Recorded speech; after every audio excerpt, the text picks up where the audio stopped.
अस्सलाम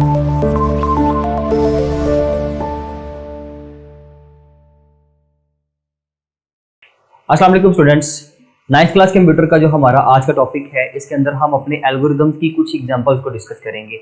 वो एग्जांपल्स क्या हैं और उनमें कौन कौन सी नोटेशन कैसे यूज की गई है, उनके बारे में डिस्कस करते हैं जी अपने आज के इस लेक्चर में।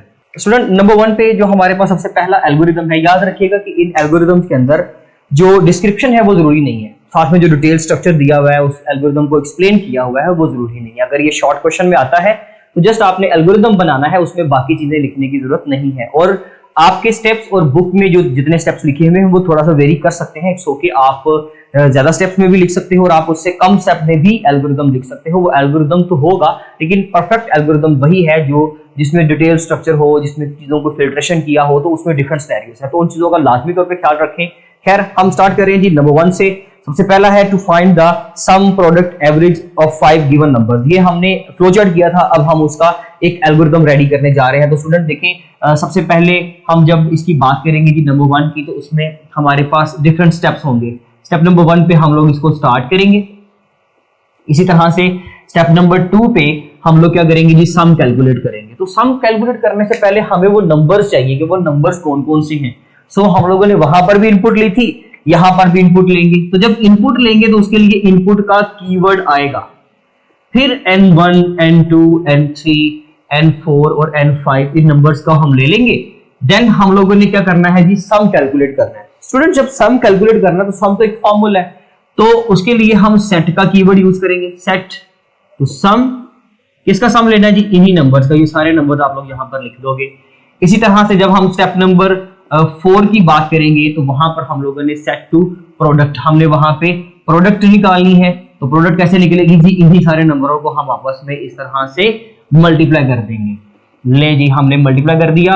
और उसके बाद स्टेप नंबर 5 पे हम लोग इसका एवरेज भी निकाल लेंगे, सेट एवरेज। तो एवरेज कैसे निकलेगा कि हम जब सम को डिवाइड कर देंगे नंबर ऑफ आइटम्स के ऊपर, 5 के ऊपर, ले जी एवरेज में हमारा आंसर आ जाएगा। एंड फाइनली हम इन तीनों चीजों की आउटपुट ले लेंगे। स्टेप नंबर 6 पे आउटपुट, किस किस की आउटपुट चाहिए जी, आपको सम का आउटपुट चाहिए, आपको प्रोडक्ट का आउटपुट चाहिए, आपको एवरेज का आउटपुट चाहिए। एंड फाइनली स्टेप नंबर 7 पे आपने इसको खत्म कर दिया, मींस कि आपने इसको स्टॉप कर दिया। तो ये वही कीवर्ड्स हैं जो हमने प्रीवियस टॉपिक के अंदर पढ़े थे कि भाई ये वो वाला कीवर्ड है जब हम प्रोग्राम को स्टार्ट करते हैं। इनपुट, जब हमने इनपुट लेनी है, जब हमें फॉर्मूला लगाना है तो सेट का कीवर्ड, जब हमने रिजल्ट लेना है तो आउटपुट, और जब हमने एंड करना है तो हम स्टॉप का कीवर्ड यूज करेंगे। इन्हीं रूल्स के ऊपर बेसिकली सारे एल्गोरिदम बने हुए हैं, जिसमें आपके पास एक सेकंड एल्गोरिदम है और उससे पहले एक एक्टिविटी है कि भाई आपके पास 3 गिवन नंबर है 25, 45 और 65 और इनका एवरेज कैलकुलेट करें। तो भाई एवरेज कैलकुलेट करने का सिंपल तरीका ये होता है कि तीनों नंबरों का आप ले लें। उन्होंने 3 नंबर लिए 25, 45, 65, उनको ऐड किया। ऐड करने के बाद जो आंसर आएगा उस आंसर को नंबर ऑफ आइटम्स के ऊपर डिवाइड कर दें। तो नंबर ऑफ क्वांटिटीज या नंबर ऑफ आइटम्स कितनी है, 3 पे डिवाइड करें, आपका आंसर निकल आएगा एवरेज का। ठीक है जी। उसके बाद आपके पास जो एल्गोरिथम नंबर 2 है, to find acceleration of a moving object. Acceleration calculate करने का फॉर्मूला होता है F/m, फोर्स बाय मास। तो उसमें स्टेप नंबर 1 पे स्टार्ट किया, फिर आपने इनपुट ली किसकी, मास की और फोर्स की। क्योंकि आपको एक्सेलरेशन का जो फॉर्मूला है, हम ये नंबर 2 की बात कर रहे हैं, एक्सेलरेशन का जो फॉर्मूला है वो जी F/m। तो आपको फोर्स की इनपुट चाहिए और m की इनपुट चाहिए, देन आप इसको इन दोनों को डिवाइड करेंगे और आपका एक्सेलरेशन का आंसर जो है वो आउटपुट में देख लिया जाएगा। तो बेसिकली इसका ये वाला पैटर्न होगा स्टूडेंट्स। उसके बाद स्टेप नंबर जो हमारे पास क्वेश्चन नंबर 3 है, to find the volume of a cube. तो भाई वॉल्यूम ऑफ अ क्यूब के लिए भी हम एक फॉर्मूला पढ़ चुके हैं।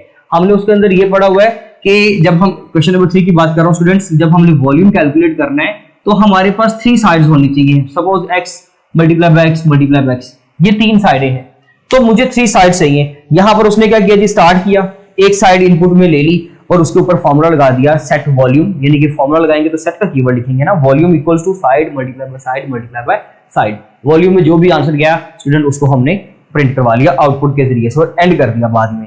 स्टॉप का कीवर्ड भी आ सकता है, एंड का भी आ सकता है। उसके बाद एक एक्टिविटी है जी कि आप इसी फॉर्मूले को चेंज करें। आप इसमें वॉल्यूम किसी क्यूब का ना ले, आप इसमें वॉल्यूम लेंगे किसी स्फीयर का, ठीक है, उसका रेडियस लेते हुए, तो वो आप फॉर्मूला चेंज करके भी करेंगे। तो डेफिनेटली यहां पर आप साइड ले रहे थे, वहां पर आप लोग रेडियस लेंगे। तो ये एक्टिविटी में फॉर्मूला भी गिवन है, आपने जस्ट रेडियस की वैल्यू देनी है, मींस के इनपुट में रेडियस ले लेंगे, तो ये भी हो जाएगा। नेक्स्ट क्वेश्चन नंबर 4 है to find the area of a parallelogram. Parallelogram का कैसे निकलता है जी, बेस मल्टीप्लाई बाय हाइट। तो हमें इसमें दो तरह की इनपुट चाहिए अगर हमने उसका एरिया कैलकुलेट करना है स्टूडेंट्स, एरिया पैरेललोग्राम का, ठीक है जी। तो बेस मल्टीप्लाई बाय हाइट, इन दोनों की इनपुट लेंगे और फॉर्मूला सेट कर देंगे एरिया, ठीक है जी। तो यहां पर अगर आप देखें तो इनपुट लिया बेस और हाइट का, set area to base multiply by height, ये फॉर्मूला सेट किया, हमारा आंसर आ जाएगा एरिया में, हम उसको प्रिंट करवा के एंड कर देंगे। नेक्स्ट वो कहता है कि जी एक और एक्टिविटी है, change the above algorithm for finding the area of a triangle. इसी को आप यूज करें ट्रायंगल का एरिया कैलकुलेट करने के लिए। आप इसमें जो रोम्बस का एरिया है वो कैलकुलेट करने के लिए इसको बनाए तो हम वो भी कर सकते हैं, इसमें कोई इशू नहीं है। हमें जस्ट उनके एरियाज के फॉर्मूले आने चाहिए, वो फॉर्मूले आप लिखेंगे और वो फॉर्मूले देखकर आप लोग क्या करेंगे, इसी तरह से जैसे हमने इसके ऊपर इंप्लीमेंटेशन की है, सारी इंप्लीमेंटेशन उन फॉर्मूलाज के ऊपर हो जाएगी। स्टूडेंट नेक्स्ट है जी to display the larger, question number 5 है to display the larger one out of the 3 given numbers. तो देखें भाई हमने इसमें दो चीजें की थी, हमने जब 3 नंबरों में से लार्जेस्ट फाइंड करने की कोशिश की थी, ये क्वेश्चन नंबर हमारा 5 चल रहा है, तो हमने क्या किया था n1 n2 और n3 ये 3 नंबरों की इनपुट ली। तो जरा पहले दो स्टेप्स में देखें जी, स्टार्ट किया, इनपुट में n0 n1 और n2 ले लिया, उसके बाद किसी एक नंबर को हमने सेट कर दिया, सेट n0 लार्ज, यानी कि लार्ज किसको कह दिया, n0 को कह दिया, ठीक है। उसके बाद हमने उसका कंपैरिजन करवाया, किस किस का, n1 का भी करवाया कंपैरिजन लार्ज के साथ और n2 का भी कंपैरिजन करवाया लार्ज के साथ। अब इन दोनों में से जो कंडीशन चलेगी वो नंबर लार्ज कंसिडर किया जाएगा। अगर n1 लार्ज से बड़ा है तो हमारा लार्ज में वैल्यू कौन सी आ जाएगी, n1, सेट n1 लार्ज, आप आगे देख सकते हैं। और अगर आपके लार्ज की वैल्यू n2 से छोटी है, मींस कि n2 बड़ा है लार्ज से, तो फिर हमारे पास सेट क्या हो जाएगा जी, लार्ज में क्या सेट कर दिया जाएगा, n2 को सेट कर दिया जाएगा। जो भी लार्ज में वैल्यू होगी उसको नेक्स्ट स्टेप पे ऊपर हम आउटपुट में प्रिंट करवा लेंगे और फाइनली हम इसको टर्मिनेट कर देंगे। नीचे उसकी कंप्लीट डिस्क्रिप्शन है, वो आप अपने नॉलेज की हद तक पढ़ेंगे, अदरवाइज उसको लिखना बिल्कुल नहीं है, ये चाहे शॉर्ट में आए चाहे लॉन्ग में आए।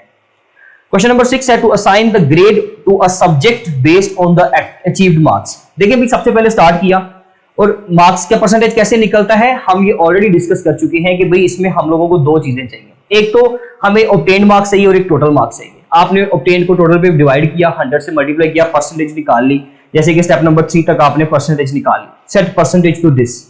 स्टेप नंबर 4 में आपने परसेंटेज पे कंडीशन लगा दी, इफ की कंडीशन लगाई, अगर तो परसेंटेज 80 से अबव है तो ग्रेड क्या देंगे जी, सेट ग्रेड A+, और अगर ऐसा नहीं है तो फिर हमने नेक्स्ट कंडीशन पे जाना है। स्टूडेंट उसके लिए हमने देखा कि जब हम कंडीशंस, मल्टीपल कंडीशंस की बात करेंगे तो उसके लिए हम एल्स इफ का कीवर्ड यूज करेंगे, एल्स इफ।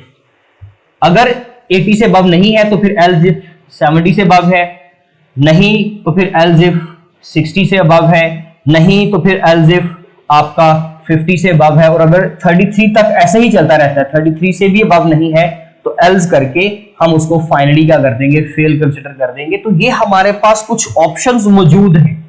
इन ऑप्शंस के लिए percentage greater than 70 set grade A, अगर 60 से अबव है तो B, अगर 50 से अबव है तो C, 40 से अबव है तो D, और अगर 33 से अबव है तो E कर दें। लेकिन अगर ऐसा कुछ भी नहीं है, इनमें से कोई भी केस नहीं चलता, तो उसका मतलब है उस बच्चे के 33 से भी कम मार्क्स है तो हम उसको ग्रेड क्या देंगे, F, set grade two F, और उसको बंद कर देंगे।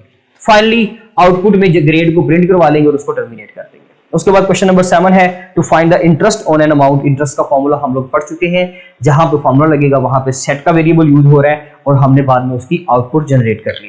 क्वेश्चन नंबर 8 में to convert Celsius to Fahrenheit temperature and vice versa, दोनों को कहता है जी इंटरचेंज करें आपस में। हमने फॉर्मूला पढ़ा हुआ है सेल्सियस वाला कि भाई जब हम टेंपरेचर की कन्वर्जन करते हैं, अगर सेल्सियस की वैल्यू मिलेगी स्टूडेंट इनपुट में तो इनपुट C को दे देंगे, अदरवाइज इनपुट F को दे देंगे। दो हिस्से हैं इस प्रोग्राम के, इस एल्गोरिथम के। पहले स्टार्ट किया, इनपुट नंबर सेल्सियस, मींस के हमारे पास क्वेश्चन नंबर है जी ये 8। स्टूडेंट्स इसके अंदर हम लोगों ने क्या करना है, सेल्सियस टेंपरेचर को फ़ारेनहाइट में और फ़ारेनहाइट को सेल्सियस में। तो पहले सबसे पहले स्टार्ट करेंगे, स्टार्ट करने के बाद इनपुट में हम क्या लेंगे जी, सेल्सियस, बाद में उसका फॉर्मूला लगा देंगे फ़ारेनहाइट का, जो भी फॉर्मूला है 9/5C + 32 आंसर आएगा फ़ारेनहाइट में, उसको हम लोग क्या कर लेंगे, आउटपुट उसकी हासिल कर लेंगे, किसकी, फ़ारेनहाइट की। लेकिन अभी टर्मिनेट नहीं करेंगे क्योंकि हमें ये कहा गया कि आपने अभी फ़ारेनहाइट से सेल्सियस में अगेन वापस जाना है। तो उसके लिए फिर दोबारा से इनपुट लेंगे किसकी, अब हम इनपुट लेंगे फ़ारेनहाइट की। अब हम फॉर्मूला लगाएंगे सेट, जो भी फॉर्मूला है जी हमारे पास सेल्सियस सेंटीग्रेड में जाने के लिए फॉर्मूला होगा हमारे पास इसमें फ़ारेनहाइट -32 मल्टीप्लाई बाय 9/5, वो जो भी फॉर्मूला है हम वहां पे लिखेंगे और उसकी आउटपुट सेंटीग्रेड की यहां से निकालने के बाद हम उसको एंड कर देंगे। तो यहां पर जाके ये प्रोग्राम टर्मिनेट होगा क्योंकि इसमें दो फेजेस हैं, हमने दोनों कवर करने हैं। स्टेप नंबर 1 2 3 4 5 6 7 एंड 8 स्टेप्स में आपका ये एल्गोरिथम भी हल हो गया। लास्ट है find even number in integers ranging from n1 to n2 where n2 is greater than n1। n2 की वैल्यू n1 से बड़ी है और आपके क्या करना है जी, इवन नंबर्स की, इन दोनों के दरमियान, इन नंबर्स के दरमियान की जो है आपने रेंज को देखते हुए क्या फाइंड करना है जी, इवन नंबर्स की लिस्ट फाइंड करनी है। कहां से लेकर, n1 से लेकर n2 तक। सपोज कर ले 2 से लेकर 10 तक। तो स्टूडेंट्स ये नंबर जो है आपका n2 इस नंबर से बड़ा है, उसने हमें ये भी साथ में इंडिकेट किया है। इनपुट करेंगे जी दो नंबर, एक नंबर ये हो गया, एक नंबर ये हो गया, मींस के सबसे पहले स्टार्ट लिया और इनपुट में ये दोनों नंबर ले लिए, एक n1 एक n2। उसके बाद हमने क्या किया जी, इस पे कंडीशन लगा दी। क्या कंडीशन लगाई, पहले कंडीशन लगाने के लिए इफ करेंगे n1 is less than equals to n2। अगर तो n1 की वैल्यू n2 से छोटी है तो आप क्या करें कि फिर हमारे पास इसका मॉड चेक करें। अब उस नंबर का मॉड भी तो चेक करेंगे ना कि n1 जो है वो अगर हम उसका मॉड लेते हैं विद 2 तो क्या वो हमें 0 देता है रिमाइंडर में, क्योंकि अगर तो रिमाइंडर हमारा 0 होगा तो फिर ही हम आउटपुट में उसको शो करवाएंगे ना। तो अगर n1 मॉड n2 दे रहा है, यहाँ पे दूसरी कंडीशन ये है इफ n1 मॉड 2, तो हमने क्या कर देना है, सेट कर देना है 0, ठीक है, और फिर उसको आउटपुट में शो करवा देंगे। अगर नहीं तो इसी को दोबारा रिपीट करते जाएंगे। इसी स्टेप को रिपीट करवाने के लिए हम लोग स्टेप नंबर 3 पे वापस जाएंगे, दोबारा से इनपुट लेंगे, इस जगह पर वापस जाएंगे, सॉरी यहाँ पर जाएंगे, तो हम क्या लिखेंगे यहाँ पे गो टू स्टेप नंबर 3। तो वो इस नंबर पे हम दोबारा उसको ले जाएंगे, फिर दोबारा से उसमें कंडीशन चेक की जाएगी, n1 को चेक किया जाएगा क्या उसका मॉड 2 के साथ 0 आ रहा है, अगर आ रहा है तो आउटपुट में शो करवा दो n1 को, नहीं तो n1 में 1 का इंक्रीमेंट करवाओ और उसको दोबारा से कहां भेज दो, इस पे, दोबारा से यही सारा सर्कल चले, इवन नंबर हो तो प्रिंट हो वरना प्रिंट ना हो। स्टूडेंट ये था जी हमारा आज का लेक्चर जिसमें हमने कुछ एल्गोरिथम करने की कोशिश की। होप सो ये क्लियर हो गए होंगे। If you have any type of question you can ask on the portal. Otherwise हमारा आज का लेक्चर खत्म हुआ, इंशाल्लाह मिलते हैं अपने नेक्स्ट लेक्चर के साथ, तब तक के लिए अल्लाह हाफिज।